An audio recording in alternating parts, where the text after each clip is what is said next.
Hello everyone, my name is Anuj Kumar Yadav and I am student at Faculty of Law University of Delhi. And आज के video में हम लोग देखेंगे case Seshmore versus Richards. इस video we will discuss the case Seshmore versus Richards. इस case में हम लोग जो भी फैक्ट, इशू एंड डिसीजन है इसको समझेंगे इन शॉर्ट।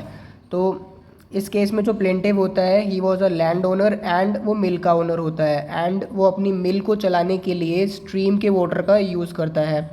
बट इस केस में जो डिफेंडेंट होता है वो अपने प्लॉट ऑफ लैंड में एक वेल डिग करता है, जिसके कारण जो प्लेंटिव होता है इस केस में उसकी मिल को वाटर सप्लाई प्रॉपरली नहीं पहुंचती है, जिसके कारण उसको अपनी मिल को बंद करना पड़ता है एंड उसको इसमें काफ़ी नुकसान होता है।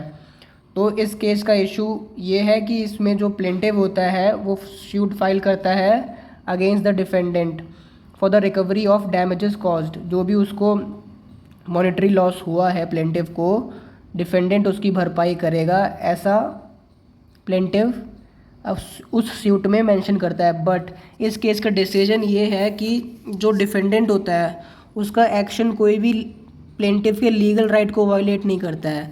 The defendant action did not result in violation of any legal right of the plaintiff although the plaintiff suffered actual loss of money. उसका मनी का लॉस हुआ है बट उसका कोई भी लीगल राइट वायलेट नहीं हुआ है। Also defendant action was lawful as he was entitled to use his land in whichever way he wanted and he did not infringe any right of the plaintiff.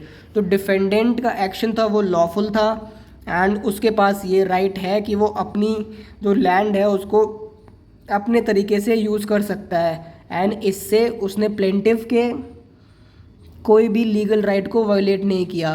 तो इस case में plaintiff को compensation जो भी वो मांगता है वो नहीं मिलता है। तो ये थे इस केस के फैक्ट, इशू एंड डिसीजन।